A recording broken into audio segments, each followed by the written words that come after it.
আপনারা যারা খলিফাকে ফলো করেন আপনারা জানেন খলিফাতুল মসিহ বারবার আপনাদের কথা বলেন।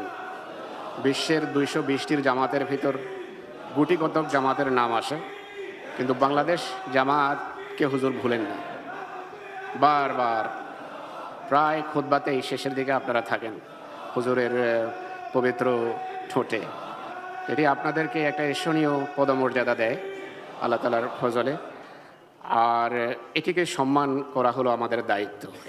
এই কারণে আমাদের উপর অনেক বড় দায়িত্ব বর্তায়। কিন্তু এই যে সম্মান আমরা লাভ করেছি, এই যে সম্মান আপনারা পেয়েছেন, খলিফাতুল মসিহর পবিত্র হৃদয়ে আপনারা এই যে আসন করে নিয়েছেন, আসন গেড়েছেন, এর পেছনে যেখানে আপনাদের খেলাফতের জন্য ভালোবাসা আছে, যেখানে আপনাদের আন্তরিকতা খলিফাতুল মসিহর জন্য, মসিহ মওউদের জন্য, মসিহ মওউদের জামাতের জন্য,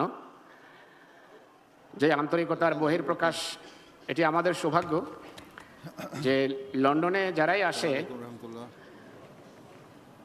প্রায় ১০০% আমি বলতে পারি, আমাদের যেহেতু তাদের সাথে থাকার সুযোগ হয়, তো হুজুরের বিভিন্ন মোলাকাতে খলিফাতুল মসিহর জন্য ভালোবাসার কারণে বেশিরভাগ ভিজিটার্স যারা সেখানে যায় খলিফাকে দেখতেই আর নিজেদের কান্না সংবরণ করতে পারে না, অশ্রু সংবরণ করতে পারে না, হাওমা করে কাঁদে।